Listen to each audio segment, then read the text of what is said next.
Just going for it is so important. I think we waste a lot of time just thinking, oh, maybe one day I'll start that idea, but just jumping into it and trial and error and learning from your mistakes is the best way to go. And I think that's what most of us do, figuring it out along the way. That's what we've done, and it's worked out for us. We just get very wrapped up in the idea of perfection. I'm Melanie Barr. Welcome back to the She Built It podcast, your go-to place to empower you to live the life and business that you crave. I'm here to talk about everything from having the courage to make life and career leaps to the details of how to lead effectively, create successful teams, implement strategies for growth, and infuse tech innovation. I'm here to celebrate your wins and navigate through your challenges. I live in the city now, but I grew up in a town of 1,000 people. I've navigated major life leaps, a senior level corporate career, worked in professional sports, and now as a successful entrepreneur who loves business, technology, family, and making meaningful connections with you and the She Built It community. I also love a good workout and dose of self-care. Magic happens when we focus on the part of ourselves and our business that brings us joy. So turn up the audio, open your favorite notes app, grab your favorite drink, and here we go. Welcome back to the She Built It podcast. Thank you for joining us, Shirah. Share with us the moment when you decided to create NightCap and how your company came about. Yeah, so NightCap is a drink spiking prevention company. We sell products that double as scrunchies or keychains, but also cover your drink. And also we have disposable products as well. I started NightCap when I was 16. I had a college friend that was roofied at the bar. And a few weeks later, I went to bed one night and I thought of NightCap, the scrunchie idea, in a dream when I was sleeping. And when I woke up, I sat down with my dad and created the first prototype out of my mom's stockings and a scrunchie for my room. I was in a rush because I wanted to show him so badly what I had thought of instead of explaining it to him. I wanted to create a little visual for him. So the stockings were involved. I taped them together and I created this little prototype. Explain that to us. How did the stockings and the scrunchie, how did that all come together? The picture in my head, it was a scrunchie that also covered your drink. I had an old one in my room that I could grab. And then on the other hand, I was like, what fabric can I use to show what I'm thinking? I was going through like her socks and then I found her stockings and I was like, oh, this is perfect because it's a thin fabric. We ended up taking this prototype and giving it to a local seamstress, and she would come over every other week and she would basically come with a new prototype. It would be like gymnastics leotard or socks or textbook cover. And it would always be something different. And it would be like rainbow colors because we weren't even worried about what it looked like. We just wanted to figure out the functionality of it. She was sitting down with us. We were talking about what we wanted to do differently. And then when we got it to where we wanted it to be, we took that final prototype and we sent it to a manufacturer to start creating. And we sat down with a patent attorney, we found a graphic designer, and then my dad that morning was like, it's either NightCap or Top Hat. And I was like, it's not going to be Top Hat. So yeah, I love your innovation and drive to make it happen and staying with it until you hit on the right thing. Yeah, I think I was always just like a kid that was doing art projects and wanting to do anything that would take my mind off school because I didn't really enjoy school. So I was always like, oh, what projects can I do now? So when NightCap came to me, I was like, this is really interesting. And I think this could be a really big thing. I think I could save a lot of people. I don't think I realized the scale or the impact that I was gonna create, but the idea that it could save lives was definitely there. And I think you're probably saving so many. When I was 22 living in Los Angeles, I went out for drinks with friends and I had a longtime boyfriend for 3 years. He was with me. I had a drink. We were with friends. I was usually pretty particular about watching over my things, but I ended up having it happen to me. He knew, and all my friends knew, that I was not acting myself. So I'm just so thankful. It's the only time I've ever experienced in my life, thankfully, but I'm so happy that I was with people that knew me well enough to know that I was not a normal behavior. I have a 10-year-old twins, a girl boy, but I think about my daughter as she goes out into the world and thinking through experiences that I've had and ways to protect her too. And she's much like you, loves art projects, is always creating things. I had to make her an art table in the garage because it's just the glitter and the projects were exploding out of her bedroom. And now I'm like, do whatever you want in the garage, just don't paint the car. As long as you don't paint the car, we're good. But I think about how to protect her. And she's always looking for keychains and ways to protect herself. We're in California, and if she wants to go with her friends, have a little bit more freedom, it's what are those little ways that can protect her from potentially very serious things? Yeah. I think the best part of products like NightCap are just the convenience and trying to scare people into using the product, because the situation and the issue is just so disgusting and serious. You want to go out, you want to have a fun time. You don't want these people to have to remember their drink cover or make it so serious. So that's why we try to make all of our products very fun, a fun solution to a serious problem.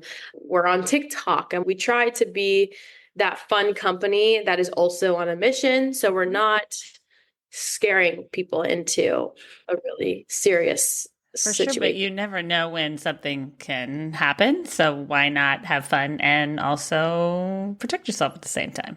It's just like wearing your seatbelt or locking your car door. It's the extra safety precaution. And it's one of those things too, where you put it on your drink. It's not for leaving it and going to the bathroom. That's not what it's for. Yeah. Your drink should always be in your hands. You should always be watching your drink. And even with a drink cover on it, that's what NightCap is for. It protects you, but it's also a deterrent. So it tells the bad actor not to mess with you. And it's also allowing you to have more fun.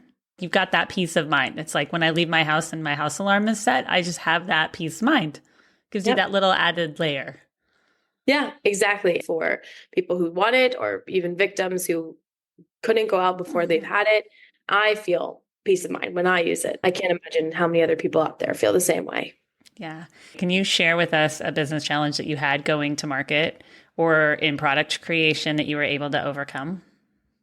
Yeah, nobody wanted it in the beginning. Going to market was super hard because it was one of those products where you have to prove that it's necessary. Because over the last 2 to 3 years, drink spiking has been a topic on social media. And before that, nobody was really talking about it.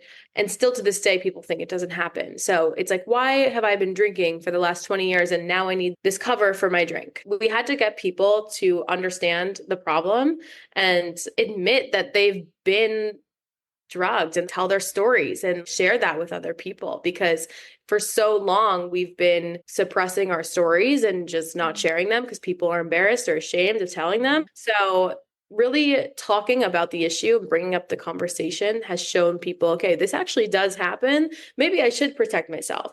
And so in the beginning, literally nobody wanted nightcaps. And what changed that was just marketing on TikTok and going on Shark Tank and showing people this is a fun solution to a serious problem. Also, let's take safety into our own hands.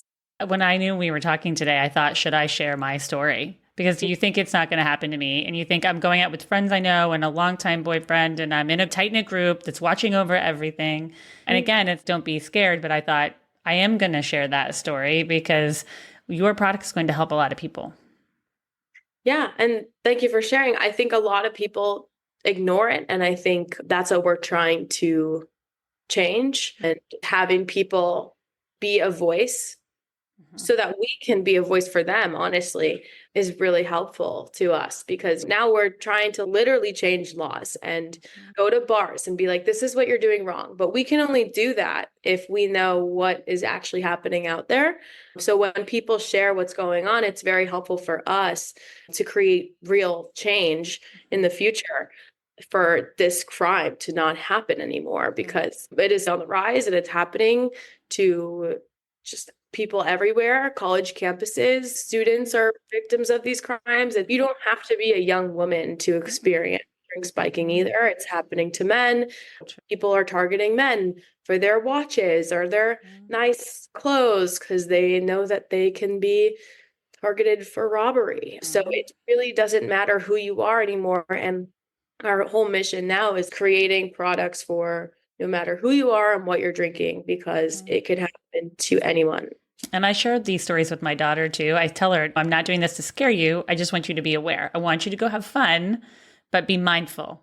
Yeah, you have to be. It's so important. That's a huge part of our business is just talking about it and spreading awareness. This recent video that we started doing is I'll go out with my friends and I'll put little candies in their drinks and I'll take videos of it and I'll clip it up and I'll say like spiking my friend's drinks with Swedish fish or gummy worms. And our latest video has 15 million views with 500,000 sends on it. People are really resonating with what's going on because it's happening. And I think it's a great 1 minute clip to show people like, this is what's happening. This is how easy it is. It can happen with water. It can happen with a beer bottle. Doesn't matter what you're drinking. And it also most likely could happen with people that you know. So don't be letting your guard down at a house party because this stuff is literally just happening everywhere. You're also giving people a voice too, to open up and talk about it, to say it's happening to so many people and probably people that you might think it wouldn't have happened to. And don't have to feel so alone if it's something that has happened to you. Yeah, that's a really important part for victims, just like for the healing process, realizing that they're not alone, realizing that they aren't the only person in the world that has experienced the crime, because a lot of times they feel like that, and created a group on Facebook that's for victims or just advocates of drink spiking to allow people to share their stories in a private setting, because it's, I would say, a little ridiculous that people are sharing a lot on social media and there's nowhere for us to tell them to go. We created this group to be like, hey, if you want to have more of a safe space, you can talk in here instead, because it's just so out in the open. Even though that's fine, we want to provide a space for people. Also the awareness too, for someone that might not be thinking about it at all. Yeah, for sure. What is the most fun thing about your product? The scrunchie aspect, I wear my scrunchie in my hair all the time, and it's washable and reusable. We also realized that not everybody wants to wear a scrunchie, so we took it and put it in a keychain version for a more unisex option. So you can have it on your keys, you can wear one in your hair or your wrist. The most fun part is like also just like tapping someone at the bar and being like, hey, watch this. And they're like, oh my God, what? Yeah, it's fun. It's a conversation starter. People want to know what it is. They want to know where to get them. So if you have one on your drink, you'll probably make a lot of friends too. What do you like the best about being an entrepreneur and building a business? Ooh, so many things. I really like product development and creating things, thinking of an idea and turning it into something, creating something from nothing, essentially. And I love marketing. I love being able to create like video when you're out with your friends and have it reach millions and millions of people. That's the coolest thing ever. And we are never able to do that 5 years ago. I mean, you were, but not on the scale that it is now. You could start a business today and literally reach people in every single country. So it's a good time to start a business if you want to, because of the potential of just reaching people everywhere that you never would have before. So true. What advice would you give to someone that has this idea in their head like you had? What's the first thing you would tell them to do? I would say don't overcomplicate it. I would say just start and don't make it perfect. Get a prototype, probably with someone that you trust, not to steal your idea. Patent your product, protect it. That is very prevalent today. Protect your idea. But definitely just going for it is so important. I think we waste a lot of time just thinking, oh, maybe one day I'll start that idea, but just jumping into it and trial and error and learning from your mistakes is the best way to go. And I think that's what most of us do, figuring it out along the way. That's what we've done. And it's worked out for us. We just get very wrapped up in the idea of perfection. So true. Perfect is the enemy of the good, and it can hold you back from so much. And feel the fear and do it anyway is my favorite. Whenever I'm feeling that I'm holding myself back, try to do that little reminder. I love that quote, feel the fear and do it anyway. I feel like whenever I'm scared of doing something, I want to do it more. I feel like the universe like rewards you for that, truly. Just go for it. And I think it's good to make yourself uncomfortable. And when you're too comfortable, sometimes it's not going to challenge you and not going to make you grow. Try it, right? I love it. Thank you for joining us today. Your product is so great, and it's going to help so many. Can you please share with us how and where we can find you? Yes, of course. You can find us on social media, NightCap It, and then nightcapit.com. We're on Amazon, Forever 21. I also have a podcast, season 2 coming out. That's called In Your Dreams Podcast. Thank you for joining us today. I'd love to hear from you. Reach out to me at hello@shebuiltit.com, on our She Built It website, or at She Built It on social. Thank you to my editor, Rich Streffolino, who always makes us sound good. Until next time, let nothing stop you from experiencing the life and business that you crave.